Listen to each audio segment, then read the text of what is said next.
lanjutkan kajian kita hadis 64. Rasulullah sallallahu alaihi wasallam sampaikan peringatan untuk kita semuanya. Idza aradta an tadhkura 'uyuba ghayrika fadhkur 'uyuba nafsik. Nah, ini sangat relevan dengan kondisi-kondisi hari ini yang ketika fitnah luar biasa berseliweran di sekitar kehidupan kita. Jika engkau sedang akan menyebutkan tentang aib-aib saudaramu, apabila dalam hatimu, dalam dirimu tergerak untuk menyebutkan, ngobrol, lalu menyebutkan aib saudara kita, asik santai berbicara dengan teman-teman kita, lalu tiba-tiba muncul gangguan syaitan la'natullah untuk menceritakan aib-aib saudara kita. Apa kata Nabi? Fadhkur 'uyuba nafsika, maka ingatlah akan aib-aib dirimu. Untuk apa? Untuk meredam, agar supaya kita enggak jadi berbicara tentang aib saudara kita. Dalam riwayat yang lain, siapa orang yang umbar aib orang lain, maka kelak akan ditelanjangi di akhirat, kelak akan dibuka oleh Allah aibnya. Haram hukumnya membuka aib, apatah lagi ketika orang itu sudah meninggal. Tak boleh ada yang kita sebutkan dari orang yang sudah wafat kecuali kebaikannya. Uzkuru mahasinakumul maut, kata Nabi, sebutlah kebaikan orang-orang yang sudah meninggal. Orang yang sudah meninggal, sebutkan kebaikannya, bukan aibnya. Apatah lagi yang masih hidup. Yang masih hidup jangan disebut. Membuka aib saudara kita yang masih ada haram. Kita diingatkan oleh Nabi, jika engkau hendak membicarakan tentang keburukan saudara kita, maka ingatlah akan dirimu. Apakah dirimu sempurna? Apakah dirimu lepas dari keburukan? Apakah dirimu tak punya kekurangan? Bagaimana kalau kekurangan kita kemudian diungkapkan di depan orang banyak? Betapa malunya kita. Bahkan yang lebih tinggi lagi nilainya, kemurkaan Allah adalah membuka aib diri. Sampai Nabi Muhammad SAW mengatakan, kullu ummati, semua umatku kelak masuk surga semuanya. Semua umatku masuk surga, kecuali siapa? Kecuali mereka orang-orang yang membuka aibnya, orang-orang yang terang-terangan mengungkap kemaksiatannya. Kullu ummatin mu'afatan, kata Nabi, semua umatku dimaafkan oleh Allah, kecuali mereka yang suka umbar, mereka yang suka menceritakan tentang dosa-dosa yang ia lakukan masa lalu. Dengan bangganya ia ceritakan kemaksiatannya, maka tertutup bagi mereka. Saking cintanya Nabi kepada kita, jangan engkau mengumbar, jangan engkau membuka aib. Apapun dosa yang kita lakukan, sebesar apapun dosa yang kita lakukan, dalam konsep kita ada konsep sitratul dzunub. Allah menutup dosa kita, Allah tutupi kekurangan-kekurangan kita. Sampai kapan seringkali yang membongkar aib seringkali diri kita sendiri. Lihat kita doa yang diajarkan oleh Allah kepada Nabi, lalu kepada kita semuanya di akhir surah Al-Baqarah tadi yang kita baca, Ali Imran tadi, semua isinya doa. Bahkan ada doa kalimat yang sebesar apapun dosa kita, mau 10 langit dan bumi dosa kita, tetap ada dalam jaminan Allah Subhanahu wa taala, dalam ampunan. Rabbana faghfir lana dhunubana wa kaffir 'anna sayyi'atina. Ya Allah, ampuni dosa-dosa kami, hapus seluruh keburukan-keburukan. Sebesar apapun dosa, sebesar apapun keburukan kita masa lalu, tetap Allah akan menghapus selama kita masih memohon kepada Allah Subhanahu wa taala. Bahkan ada ayat yang Allah tidak berikan kepada siapapun kecuali hanya kepada Nabi Muhammad sallallahu alaihi wasallam. Dua ayat terakhir surah Al-Baqarah itu dikatakan oleh para ulama sebagai mutiara yang Allah berikan hanya kepada Nabi Muhammad sallallahu alaihi wasallam. Ada doa, Rabbana la tu'akhidna in nasina aw akhta'na. Ya Allah, jangan engkau hukum aku, jangan engkau hukum kami ya Allah. In nasina, jika aku lupa, jika aku akhta'na, tersalah, jika aku melakukan keburukan, melakukan dosa, jangan engkau hukum aku ya Allah. Lalu Allah jawab dalam riwayat ketika ayat ini turun, na'am, ya.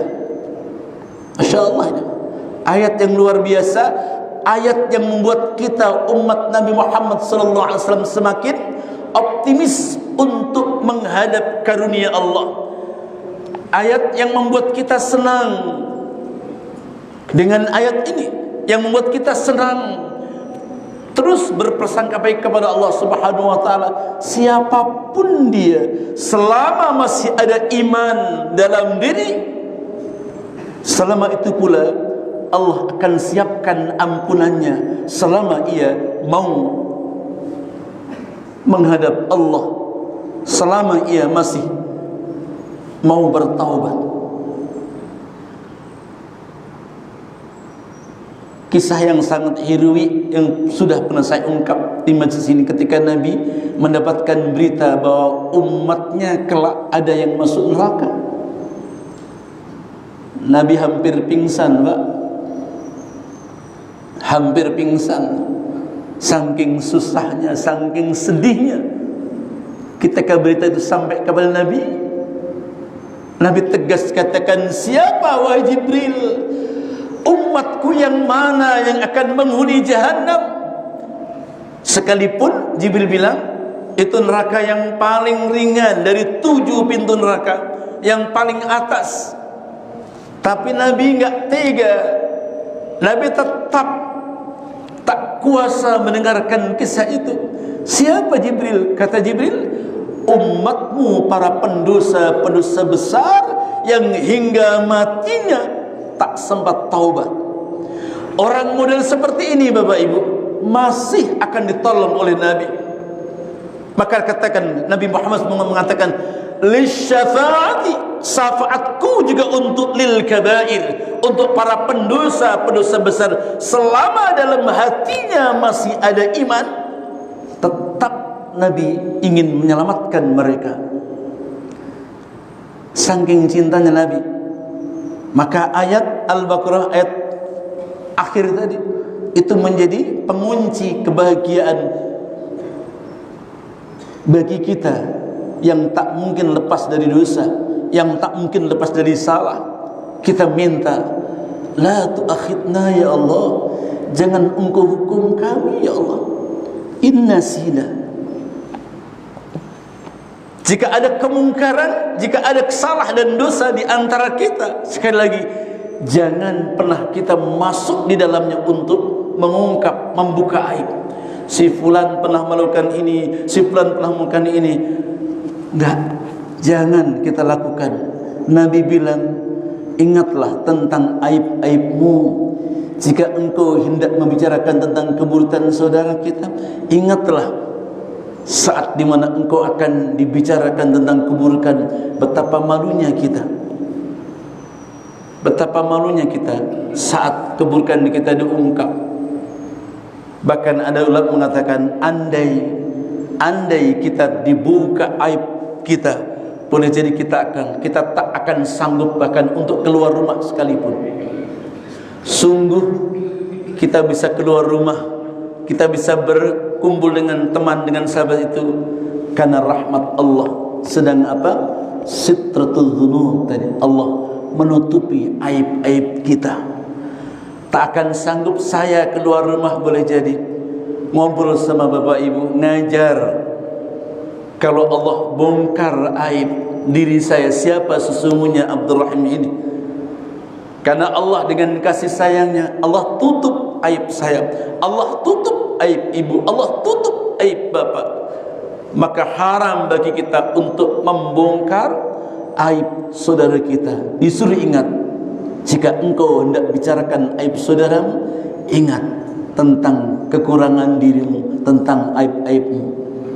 Maka dalam sunnah, saat engkau berkumpul dengan orang-orang yang sedang membicarakan keburukan orang, pergilah, tinggalkan majlis di mana sedang membicarakan aib atau keburukan orang lain. Satu. Yang kedua, kita bacakan hadis yang ke-65. Rasulullah sallallahu alaihi wasallam bersabda, "Idza aradta an yuhibbaka, idza aradta an yuhibbaka Allah, fabghudid dunya." Nah, ini agak berat ini. Wa idza aradta an yuhibbaka an-nas, fama kana 'indaka min fudulha fambidhu ilaihim. Jika engkau, kata Nabi, jika engkau ingin mendapatkan cinta Allah, apabila engkau ingin mendapatkan cinta dari Allah Subhanahu wa taala, fabghudid dunya, maka jauhi dunia. Jangan rebut dunia, jangan ikut berebut dunia. Tentu yang dimaksud bukan berarti kita enggak nyari dunia, ya. Jangan rakus kepada dunia. Allah sudah cukupkan kehidupan kita. Maka benci dunia, dunia yang membuat kita lupa akan diri kita, bahkan lupa akan persaudaraan, bahkan lupa akan persahabatan. Jangan engkau ikut-ikut dalam perebutan dunia itu, maka pasti engkau akan dicintai oleh Allah Subhanahu wa taala. Artinya ketika orang berlomba-lomba untuk dunia, biasanya ia lupa kepada yang memiliki dunia, Allah. Keluarga berantem gara-gara dunia, kakak adik bermusuhan panjang, berhari, berbulan, bahkan bertahun-tahun, semua rata-rata karena dunia. Ketika kebencian itu ada di antara mereka, itu menjauh dari Allah. Siapa yang memutuskan cinta antara hambaku, maka sedang memutuskan cinta denganku. Kalau engkau ingin mendapatkan cinta Allah, kata Nabi, jauhi dunia. Sekali lagi, bukan kita tidak butuh dunia, tapi jangan ikut berebut keluarga yang sedang memperebutkan warisan. Dunia itu biasanya berantem terus, Allah murka. Yang tadinya baik-baik lalu enggak saling sapaan, enggak saling tegur, itu yang buat Allah membenci. Ya, ternyata cuma segitu ya. Ternyata cuma segitu, kata Allah, kira-kira bahasa kitanya. Hanya karena dunia itu engkau benci, hanya karena dunia itu engkau musuhi teman-temanmu, engkau cekcok, engkau bahkan berantem, bahkan sampai bunuh-bunuhan karena dunia. Jauh dari Allah Subhanahu wa taala. Itu yang dimaksudkan. Jadi bukan kita enggak butuh dunia, bukan kita enggak kerja lalu meraih dunia, tidak. Dunia yang membuat kita berantem, dunia yang membuat kita saling silih faham, dunia yang membuat kita bermusuhan, itulah yang kemudian menjauhkan diri kita kepada Allah Subhanahu wa taala. Contohnya sudah terlalu banyak, Bapak Ibu. Orang-orang yang karena dunia bermusuhan yang membuat Allah murka. Lalu wa idza aradta ay yuhibbaka an-nas fama kana 'indaka min fudulha fambidhu ilaihim. Jika engkau ingin dicintai oleh manusia, berikan hak duniamu kepada mereka. Itu yang dibilang agak berat. Kalau engkau ingin dicintai oleh manusia, sudah, udahlah, enggak usah ribut-ribut, bagianku ambil. Toh enggak akan miskin saya tak ada dengan itu. tak akan membuat saya nggak bisa makan kalau nggak dapat harta ini. Oh senang itu Pak, orang akan suka itu. Nggak ikut berebut, oh, senang itu. Kalau engkau ingin mendapatkan cinta manusia, jangan ngotot-ngotot dalam urusan dunia. Sudahlah, kamu mau ya? Lihat Nabi, Masya Allah Pak, Nabi itu baru dikasih baju bagus misalnya, dikasih sesuatu yang bagus sekali. Ada orang, ada sahabatnya yang ngeliatin sekali, kok bagus sekali ya Nabi ya Rasulullah, kamu mau, kamu suka ya? Iya, buat kamu. Coba, ini buat kamu. Keren sekali.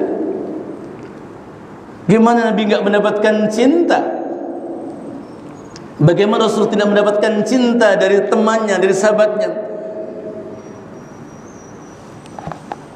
Aku berikan untuk kamu dah. Kamu mau? Itu yang kemudian ditiru oleh salah satu riwayatnya Imam Syafi'i radhiyallahu anhu. Imam Syafi'i itu pernah diberikan hadiah kuda keren gitu, kuda bagus gitu. Ada muridnya, wahai syekh, wahai guru, bagus banget itu kudanya, warna putih bagus, besar tinggi. Kata Imam Syafi'i, kamu senang, kamu mau ya? Wah, senang sekali guru. Ya sudah, ini buat kamu. Coba kayak apa? Oh, senangnya kayak apa itu muridnya. Jadi tidak terpukau dengan dunia gitu. Kamu pasti dicintai. Mas sampai hari ini Mas Syafi'i dikenal dalam dunia Islam. Mungkin sepanjang dunia masih ada umat Islam akan terus kenang tentang Imam Syafi'i. Salah satunya disebabkan karena kedermawannya. Ia tidak terpukau dengan dunia, dan Quran banyak menjelaskan itu. Sunnah Nabi banyak menjelaskan itu. Engkau ingin disayang, dicintai manusia, dalam doa mereka kemudian mohonkan kepada Allah. Siapa? Mereka yang tidak terpukau dengan dunia, tidak mau berebut dengan dunia. Lepaskan dunia itu untuk siapa? Untuk mereka. Maka Quran bilang, lan tanalul birra hatta tunfiquna mimma tuhibbun. Engkau sekali-kali tak akan pernah sampai kepada albir hatta tunfiquna mimma tuhibbun, hingga engkau menginfakkan apa yang engkau cintai. Bapak, ibu dan saya mau kasih barang, baju lah misalnya, memberi baju kepada orang, senang. Yang dikasih tentu senang sekali, dapat pahala insyaallah. Jika kita ikhlas dapat pahala. Tapi kita belum sampai kepada derajat albir, sampai tunfiquna mimma tuhibbun, memberikan infak sesuatu yang kita cintai. Ibu punya baju gamis bagus misalnya, lalu ada saudari dari kampung lihat di lemari pas buka, Bi, baju itu bagus banget, padahal itu baru beli di Tanah Abang, Bu. Ibu baru beli untuk acara maulid nanti minggu depan, baru dibeli itu. Kata saudara dari kamu, itu bagus banget, Bu. Kalau ibu bisa mengatakan, kamu suka? Iya, ya sudah, buat kamu. Wah, itu keren, Bu. Ibu senang sekali beli baju itu di Tanah Abang, senang sekali. Tapi ada keluar dari kampung, lihat kok bagus banget. Ibu, Dek, kamu suka dengan itu? Iya, bagus banget, Bi. Ya sudah, ini buat kamu. Nah, itu baru sampai albir, baru tingkatan albir itu gitu. Memberi sesuatu yang kita cintai. Itu saya eman-eman baju itu, tapi ternyata ada. Seperti itu yang dilakukan Rasulullah ketika ada sahabatnya, liatin. Demikian yang diikuti oleh Imam Syafi'i. Murid yang liatin, kok bagus banget, dikasih itu. Bukan berarti saat kita memberikan baju kita yang masih layak pakai enggak mendapatkan pahala, dapat pahala. Cuma tingkatannya berbeda. Dan hadis ini memantak itu, Pak. Jangan engkau rebut, jangan engkau ikut berebut tentang dunia. Pasti engkau akan dicintai oleh manusia. Pasti akan dicintai. Kalau engkau menginginkan cinta Allah, jangan rakus dengan dunia. Kalau engkau menginginkan cinta manusia, tinggalkan hakmu, engkau berikan kepada orang. Keren, berat tapi itulah yang diajarkan Nabi. Tergantung sekarang kita, dua-duanya bagus.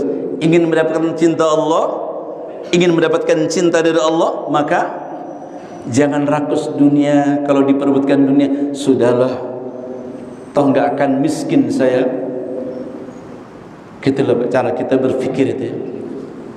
Makan cuma satu piring lah. Untuk usia-usia kayak saya sekarang ke atas itu kan, dulu masih muda itu nambah. Sekarang kan saya susah ibu nambah. Disuruh nambah tapi rasanya ayo nambah. Kita dulu kan suka kalau makan nambah, imbuh. Ayo imbuh, mesti itu kayak wajib imbuh itu. Sekarang kayaknya sudah dibatasi itu. Ya, tidur juga kayak gitu. Udahlah. Dan itu juga mengajarkan kepada kita untuk tidak silau dengan dunia-dunia yang Allah berikan kepada saudara kita, agar supaya kita tidak iri dengan nikmat yang Allah berikan kepada saudara kita. Kepada Allah cinta kita, maka bencilah dunia. Sekali lagi, jangan dimaknai kita menjauh kepada dunia. Dunia tetap kita butuhkan. Quran juga bilang, wabtaghi fima atakallahu ad-darul akhirah wa la tansa nasibaka minad dunya wa ahsin kama ahsanallahu ilaika wa la tabghil fasada fil ard innallaha la yuhibbul mufsidin. Cari oleh kalian kebahagiaan akhirat, tapi jangan engkau lupakan wala tansa nasibaka minad dunya. Tapi jangan juga engkau lupakan nasibmu di dunia. Engkau masih menginjak bumi, engkau masih butuh makan, anak istri butuh itu.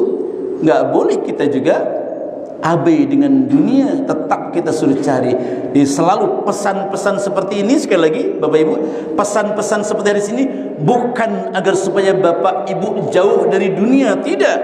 Bencilah dunia agar supaya engkau mendapatkan cinta. Bukan berarti kita menjauhi dunia lalu tidak nyari dunia, diam saya, tidak. Tetap Allah perintahkan kita untuk mencari. Yang penting jangan rakus. Yang penting jangan kita menjadikan dunia sebagai tujuan, karena tetap dunia kita membutuhkan.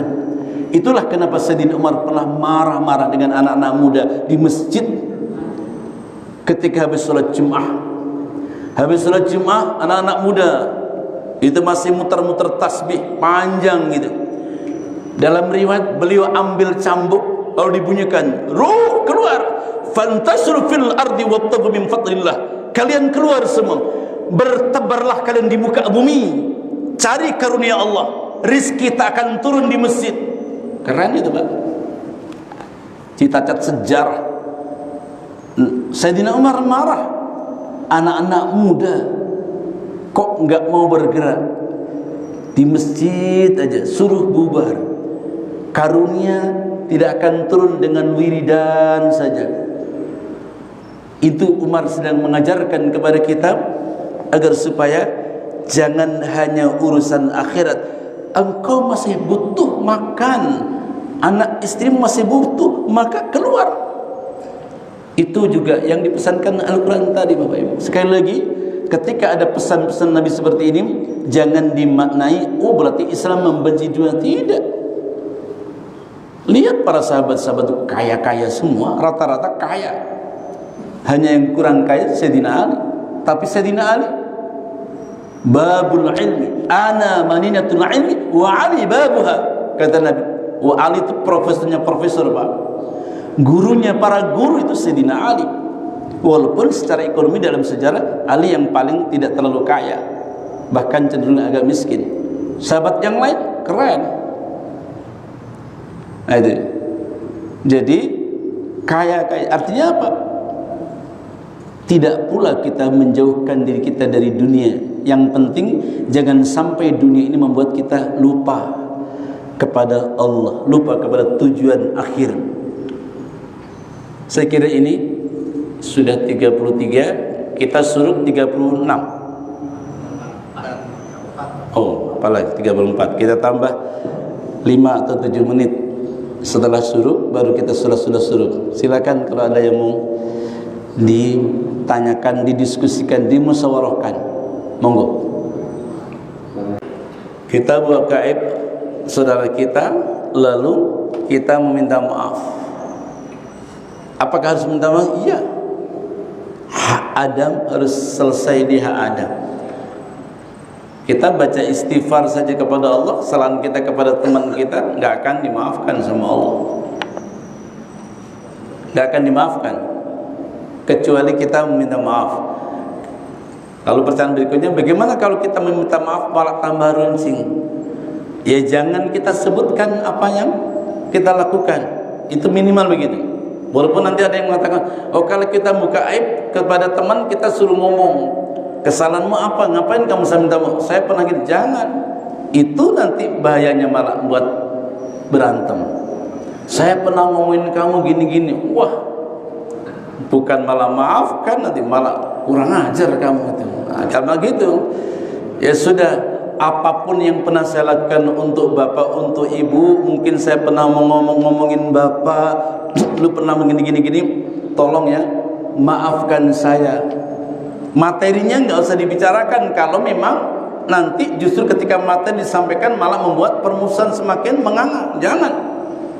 Lahirkan ya Allah, bilang sama teman gitu, saya pasti punya dosa sama kamu, tolong maafkan jika pernah saya membicarakan kepada orang lain, jika pernah saya menyakiti hatimu dengan bahasa saya, dengan kalimat saya, bahkan mungkin pernah menciptakan keburukanmu kepada orang lain. Kalau ditanya, keburukan apa? Insya Allah nggak nanya, Mas. Kamu pernah menceritakan apa? Enggak, siapa tahu saya pernah menceritakan itu. Kalau itu nanti diceritakan malah membuat kita bersih-degan, jangan. Ya, karena pesan Nabi juga begitu. Jangan dekati tempat-tempat yang membuat orang lain malah memusuhi kita. Bahasanya, fala taqrabu mawadhi'ad duhma. Jangan engkau dekati hal-hal yang membuat orang lain curiga, orang lain itu enggak baik sama kita. Kita bisa kiaskan di situ. Kalau bapak ibu menceritakan keburukan orang di depan orang itu malah membuat itu, ya mendingan enggak usah. Cukup saya minta maaf kepada ibu, kepada bapak, mungkin dulu pernah saya salah, pernah membicarakan keburukan bapak ibu, ya sudah, kita jangan seperti, insyaallah aman lah, ya, insyaallah aman. Bahasanya menceritakan aib orang saja dosa besar, apalagi menciptakan aib sendiri. Maka tadi dikatakan oleh Nabi, kullu ummati mu'afatan. Ya, semua umatku diampuni oleh mu'afa, diampuni oleh Allah. Kecuali itu orang yang membongkar aib sendiri, yang bangga dengan aib, maka syarat taubat apa? Satu, menyesali apa yang sudah dilakukan. Ya, itu taubat. Berjanji untuk tidak mengulangi lagi. Yang ketiga, memenuhi dengan amal soleh. Jadi kalau orang menciptakan aib sendiri, maka syarat taubat sudah tak terpenuhi. Berat sekali itu. Dia ceritakan, saya pernah judi di sini, menang sekian. Wah, padahal Allah nggak pernah, Allah sudah tutup itu. Orang nggak tahu kalau dia penjudi. Ternyata ceritakan, gua mana tuh pernah main di sini, pernah menang sekian juta. Loh, kamu penjudi? Nah tiba-tiba gitu. Padahal tadinya orang temannya nggak tahu kalau dia suka judi. Yang suka pasang apa? Slot sekarang itu. Ya, togel lah dulu. Ya nongkrong gitu loh. Ya, nongkrong kemudian pasang gitu. Padahal temannya nggak tahu. Loh, ternyata kamu pasang. Ternyata judi juga. Tadinya nggak tahu. Nah itu yang dipesankan Nabi. Umatku akan diampuni kecuali dia menceritakan dengan bangga, misalnya pernah minum khamar misalnya, sudah tutupi saja. Wah, gua mah kalau minum 10 botol juga belum mabuk. Wih, yang lain coba 2 udah kolab, dia bilang gua mah 10 juga belum. Nah itu bahaya, itu yang disampaikan Nabi. Jadi sangat besar dosanya, melebihi tadi. Untuk menceritakan dosa orang ini, menceritakan di sini dengan kebanggaan. Bagaimana dia tobat? Wong syarat tobat itu menyesal. Dia berarti nggak menyesal kan? Menyesali perbuatan buruknya, ini malah bangga. Dia ceritakan keburukan dirinya kepada orang lain. Pernah berzina dengan ini, pernah berzina tempat ini, diceritakan. Padahal Allah tutup itu, rapat Allah tutupi. Tiba-tiba diceritakan sendiri. Ternyata. Nah, jadi begitu maksudnya. Sangat besar dosanya. Maka kenapa? Kita disuruh tutup itu. Maaf, sekali lagi maaf. Bahkan ketika orang dilamar, nih, laki-laki melamar perempuan, boleh nggak kita buka? Maaf, perempuan misalnya belum, sudah nggak perawan lagi, nggak gadis lagi misalnya. Apakah disuruh menceritakan, maaf mas saya sudah nggak perawan lagi? Tetap disuruh tutup. Disuruh tutup. Ya. Nggak usah ceritakan. Oh, kaget. Laki-laki melamar dia, tiba-tiba dia buka sendiri. Maaf ya mas, saya ini. Loh, nggak jadi mas Roni. Tadinya mau sudah disiapkan mas kawinnya begini, nggak? Oh ternyata kamu sudah. Nah, jadi sampai di situ saja para ulama bilang, jangan loh, itu kan aib, nggak boleh diceritakan. Konsekuensinya nanti kan ketahuan misalnya. Kan banyak misalnya. Pas malam pertama ternyata suaminya tahu kalau dia sudah gadis misalnya. Kan dua kemungkinan. Satu, dia nggak terima lalu menceraikan. Dua, dia terima. Hidup kan selalu dia dua pilihan itu. Ada resiko dia memang diceraikan oleh suaminya karena dia menyembunyikan. Ya nggak masalah. Tidak masalah. Kalau suaminya benar-benar orang saleh, orang baik, dia harus tahu, istriku, kak saya harus dijumpai, itu takdir dari Allah, aku mendapati istri itu memang sudah seperti itu. Jika istriku memang akan berubah, malah mendapatkan pahala dua, aku berikan kesempatan kepada istri. Mungkin masalah istri begini-begini, tapi aku datang untuk menyelamatkan dia. Kan keren. Itu kemungkinan pertama, akan terima itu. Tapi kemungkinan kedua, dia akan tolak, dia akan marah. Iya, ya nggak masalah. Oh ternyata saya tertipu. Kenapa di awal tidak dibicarakan saya ngomong? Karena kamu nggak jujur, kamu sudah nggak gadis lagi. Saya dilarang untuk menceritakan aib, kecuali abang dulu tanya. Abang kan nggak nanya. Nah, abang kan nggak nanya kepada saya, kepada keluarga. Apakah saya harus mengumbar aib-aib saya? Silahkan, sekarang terserah abang, mau lanjut pernikahan atau tidak. Saya menjadi takdir. Perempuan sudah berubah. Saya menjadi takdir Allah. Saya menjalankan perintah untuk tidak membuka aib diri sendiri. Sampai segitu Mas Rani. Dikaji itu oleh para ulama-ulama fikih itu. Apakah harus menceritakan? Tidak. Ada risiko? Ya. Hidup selalu ada risiko dua. Selalu. Kita nggak pernah menghindari, nggak pernah akan bisa menghindari dua risiko ini. Wa nabluukum bisyarri wal khairi. Aku akan uji engkau dengan yang enak dan nggak enak, yang baik dengan yang buruk, selalu. Sampai segitunya kita nggak boleh buka aib. Itu untuk menunjukkan betapa besar membuka aib diri sendiri. Apalagi diri sendiri, buka aib orang lain itu yang nggak boleh. Begitu Mas Rani dan ibu bapak semuanya. Oke, ada lagi? Oh silakan, Mas Nanang. Ya.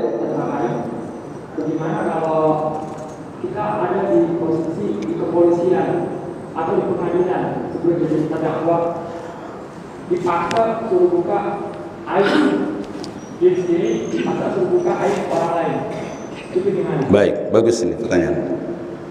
Nanti Mas Ranam dan Bapak sekalian, ada bab kapan dibolehkan membuka aib orang. Salah satunya adalah untuk hukum. Biasanya hakim akan mengatakan sidang ini tertutup untuk umum. Disitulah nanti dia membuka. Boleh.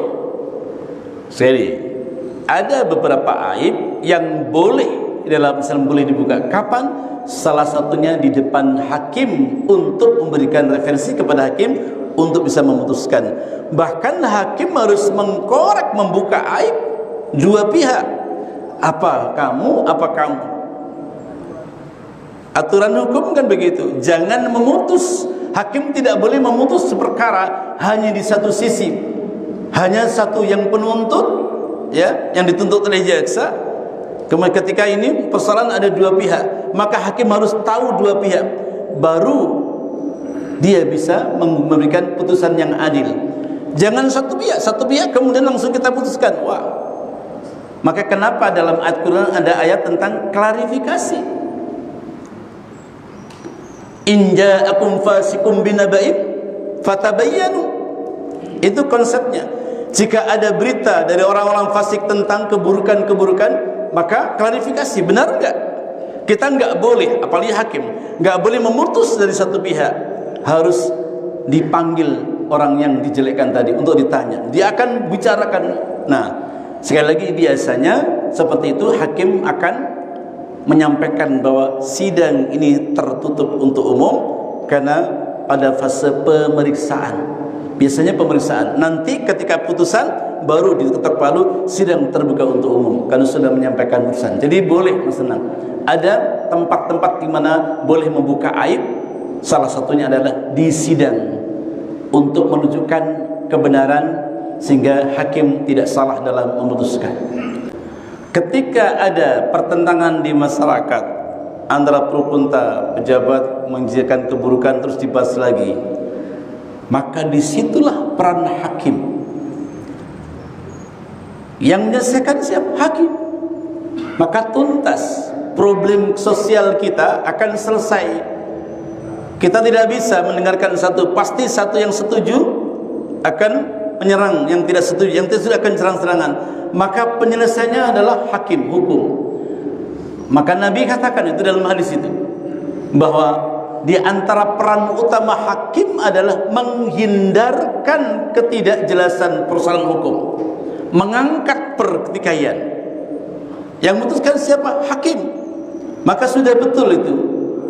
Kalau kemudian sudahlah, daripada kita berdebat terus, kita serahkan ke hakim. Kita sudah tuntut ke pengadilan. Nanti hakim bisa memutuskan, yang memutuskan. Apakah menyelesaikan masalah? Belum tentu. Tapi tetap, ya, walaupun belum tentu menyelesaikan masalah, tetapi tetap dalam Islam kita disuruh biarkan hakim yang memutuskan. Hakim sebagai manusia biasa mungkin saja, apalagi sekarang, ya, kita sering mendengarkan hukum tumpul ke atas, tajam ke bawah. Itu perlu kita perbaiki bersama-sama. Tapi tetap dalam Islam itu, Mas Haryanto, dalam Islam tetap ketika terjadi problem-problem sosial, maka diperintahkan ke pengadilan. Biarkan hakim yang memutuskan. Sudah selesai. Ketika hakim sudah memutuskan, itulah yang harus kita jalankan. Rela atau tidak, suka atau tidak. Jadi makanya sudah benar kalau ada masalah-masalah membuat udahlah, walaupun resikonya biaya berlarut-larut, kenyataan yang tidak bisa dihindarkan. Hakim pemutus problem sosial yang dihadapi oleh masyarakat. Jangan biarkan liar, semakin liar dibicarakan kemudian muncul aib-aib, buka aib, dua-duanya dosa. Nah, itu yang tadi saya bilang, ketika kita menjumpai pembicaraan-pembicaraan seperti itu, apa kata Nabi? Tinggalkan majlis itu untuk tidak terlibat dalam pembicaraan itu. Ya, sekarang ini kan luar biasa, Pak. Termasuk saya itu menjaga tangan untuk ngeklik, udahlah. Untuk ngeklik untuk yang membuat orang mungkin marah, menahan diri, kadang-kadang nggak sanggup juga kadang-kadang, tapi berusaha. Gitu maksudnya, berusaha untuk menahan diri. Baik, saya kira itu. Mudah-mudahan Allah berkahi hari ini. Mari sama-sama kita doa pagi hari. Bismillahirrahmanirrahim. Allahumma bika asbahna وبك أمسينا وبك نحيا وبك نموت وإليك النشور اللهم أنت ربي لا إله إلا أنت خلقتني وأنا عبدك وأنا على عهدك ووعدك ما استطعت أعوذ بالله من شر ما صنعت أبوء لك بنعمتك علي وأبوء بذنبي فاغفر لي فإنه لا يغفر الذنوب إلا أنت. Demikian, subhanakallahumma bihamdika asyhadu an la ilaha illa anta astaghfiruka wa atubu ilaik. Wallahu muwaffiq ila aqwamit thariq. Assalamualaikum warahmatullahi wabarakatuh.